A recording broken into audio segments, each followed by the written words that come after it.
जय हिंद दोस्तों आज के वीडियो में मैं बात करूंगा कि अगर आप भी भारतीय रेलवे में टेक्नीशियन यानी एसएनटी डिपार्टमेंट में अगर आप टेक्नीशियन बनना चाहते हैं तो कौन सा जोन आपको लेना चाहिए और कौन सा जोन आपको इग्नोर कर देना चाहिए। क्योंकि ये जो वैकेंसी है, ये वैकेंसी हमें पहले कितनी थी, 9144 थी, लेकिन अब ये जो वैकेंसी है ये बढ़ के हमें 14298 हो गई है। लेकिन क्या आपका यानी एसएनटी डिपार्टमेंट का यानी जो 12th लेवल से आपने फॉर्म भरे हैं, तो क्या आप लोगों की जो वैकेंसी बढ़ी है या नहीं बढ़ी है? तो बढ़ी है तो किस जोन में, किस आरआरबी में बढ़ी है, उस पर भी मैं बात करने वाला हूं और किस पे आपको जाना चाहिए। ठीक है, तो देखना मैं यहाँ पे 21 आरआरबी के जो है वैकेंसी का ब्यौरा यहाँ पे मैंने लिख लिया है, जो कि टोटल वैकेंसी है, यानी कि उसमें कोई कैटेगरी वाइज वैकेंसी नहीं है। और इनकी जो है जो भर्ती प्रक्रिया है, जो आपकी वैकेंसी है कैटेगरी वाइज भी उसी तरीके से है जैसे ये वैकेंसी है। मान लीजिए ये वैकेंसी 183 है और आप एससी में आते हैं तो सबसे ज़्यादा जो वैकेंसी हमें देखने को मिल रही है वो सिकंदराबाद में ही देखने को मिलेगी। इसी तरीके से बाकी जो कैटेगरी वाइज वैकेंसी है, तो आप देखेंगे कि जब ये जो वैकेंसी था ये जोनल वाइज पहले कितना था, बाद में कितना हुआ है, उस पर देखेंगे।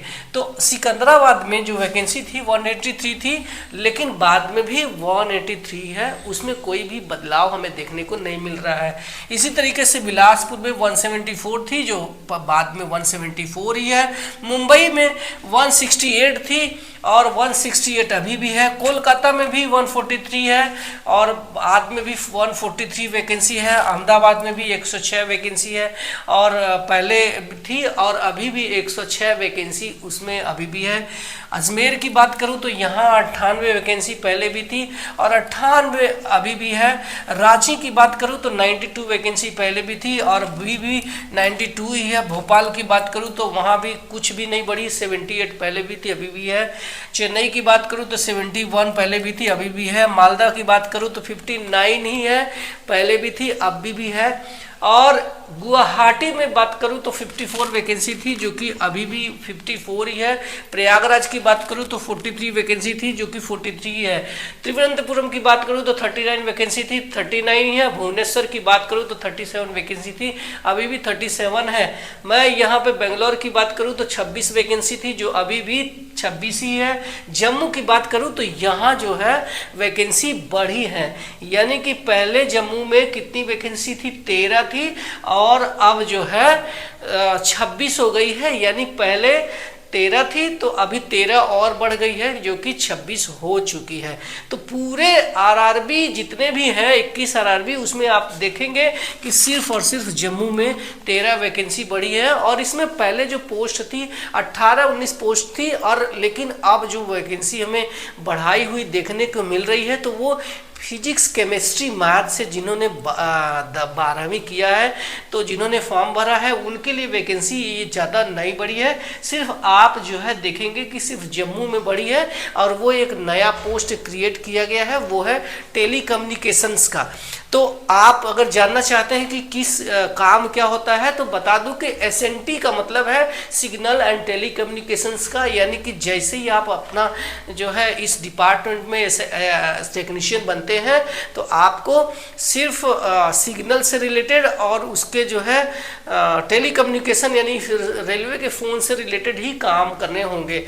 इसी तरीके से ये जो जम्मू में वैकेंसी देखने को मिल रही है ये टेली कम्युनिकेशंस की है, यानी कि रेलवे में आपको जो फ़ोन है उसको सुधारने का और मेंटेनेंस करने का जो है जिम्मा आपको मिलेगा। इसी तरीके से आप देख सकते हैं चंडीगढ़ में 20 पहले भी थी अभी भी है। मुजफ्फरपुर में 18 थी और अभी भी 18 है। तो इस वीडियो में मैं आपको ये बताने वाला हूं कि अगर आपने पहले से भरा है और लगता है कि बहुत अच्छी मेरी तैयारी है, तो आपको जहां से आपने भरा है अपने नज़दीकी घर के पास वहीं रहने देना चाहिए, क्योंकि आपका जो है ट्रांसफ़र जल्दी होता नहीं है। तो अगर आपको लगता है कि मेरा जो आरआरबी है पहले से है तो ओके है, छोड़ नहीं दूसरा आरआरबी नहीं लेना। लेकिन अगर आपको लग रहा है कि आप एवरेज है और आपको एक ठीक ठाक जोन चाहिए जहाँ पे पर सीट कंपटीशन कम हो, जहाँ हम आसानी से एग्ज़ाम दें, तो थोड़ा बहुत अगर अच्छे से ठीक ठाक तैयारी करें तो हमारा सिलेक्शन हो जाए। तो इस में मैं इसी में से आपको एक जोन बताऊंगा कि 5 जोन बताऊंगा, वो कौन कौन से सेफ जोन है और कौन कौन से जो है डेंजर जोन है, जहाँ पे अगर आपने फॉर्म भरा है तो आपको वो छोड़ देना चाहिए। लेकिन अगर आपने जो नए लोग जो जुड़ना चाहते हैं, जो नए लोग फॉर्म भरना चाहते हैं, तो वो लोग भी इस जो है वीडियो से समझ जाएंगे कि कौन से हमें जोन में जाना चाहिए। तो हम पहले नंबर पे अपने जो है सेफ जोन पे सिकंदराबाद को रखते हैं, क्योंकि ये सिकंदराबाद में अभी भी देख सकते हैं 183 वैकेंसी के साथ में पहले नंबर पे है। और ये जितने भी वैकेंसी है, बहुत ज़्यादा तो मैं नहीं बोल सकता हूँ, लेकिन जितने भी जोन है उनमें सबसे ज़्यादा वैकेंसी हमें सिकंदराबाद में देखने को मिल रही हैं। तो आप जो है सिकंदराबाद पहले नंबर पे है, आप अपने फॉर्म भर सकते हैं। दूसरा जो जोन है ये हम मुंबई को देते हैं, ये 168 वैकेंसी के साथ में मेरे लिस्ट पे यहाँ पे तीसरे स्थान पे है। लेकिन मैंने चूंकि सेफ जोन के बताना चाहता हूँ, तो आपको मैंने मुंबई इसलिए रखा क्योंकि चाहे तो मैं बिलासपुर को भी रख सकता था दूसरे जोन पे, लेकिन बिलासपुर को नहीं रखूँगा, क्योंकि ज़्यादातर जो है नॉर्थ साइड के स्टूडेंट वहाँ पे जाने की कोशिश करेंगे बिलासपुर में, तो वो हमारे लिए वो डेंजर साबित हो सकता है। बट इसीलिए मैंने उसको जो है अपने तीसरे स्थान पर बिलासपुर को रखा है, पहले दूसरे स्थान पर मैंने मुंबई को रखा है। अगर हम चौथे सेफ जोन की बात करूं, तो अगेन यहाँ पे आप कोलकाता की देख सकते हैं 143 वैकेंसी के साथ में है।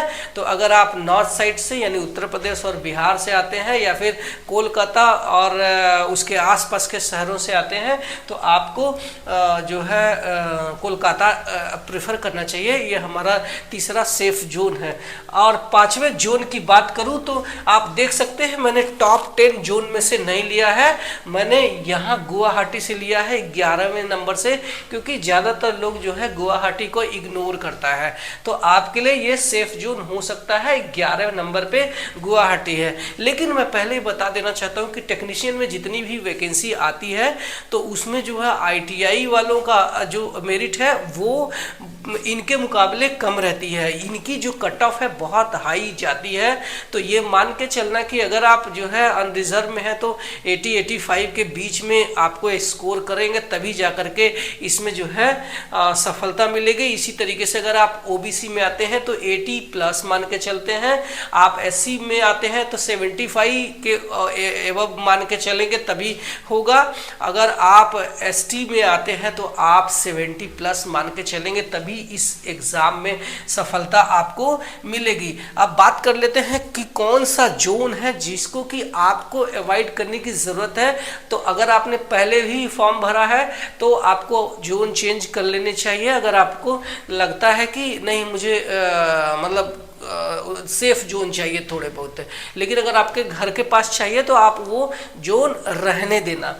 तो हम अपने पहले जो डेंजर जोन है वो सबसे पहले नंबर पे मैं जम्मू को रख दिया हूँ। देख सकते हैं कि जम्मू में ही एक जो है जोन है जहाँ पे सबसे ज़्यादा जो है फॉर्म डाले जाएंगे, क्योंकि सिर्फ यही जोन है जहाँ पे 13 वैकेंसी के साथ में बढ़ गई है। तो ज़्यादातर लोगों की ये मेंटलिटी होती है कि जहाँ पे सबसे ज़्यादा लोग हैं, अरे वैकेंसी बढ़ी है, वहीं पे जाने की कोशिश करते हैं। तो आपको ऐसे जो है जोन को अवॉइड कर देना चाहिए। तो ये पहले नंबर पे था। दूसरे नंबर पे मैं मुजफ्फरपुर को रखना चाहता हूँ, क्योंकि ये बिहार का हमारा सिटी है, हमारा जो RRB है, इसको छोड़ देना। क्योंकि आप देख सकते हैं कि पटना में 0 है, कोई वैकेंसी नहीं है। तो पूरा जो वहाँ पे बच्चे हैं बिहार के सब मुजफ्फरपुर शिफ्ट होने वाले हैं, तो आपको उसको छोड़ देना चाहिए। तीसरे नंबर की बात करूं तो आपको ये मैंने कहा कौन सा रखा है, चंडीगढ़। चंडीगढ़ में भी सिर्फ सिर्फ 20 वैकेंसी है और उत्तर प्रदेश बिहार के पूरे बच्चे तैयारी करने वाले लोग यहाँ पे फॉर्म भरते हैं।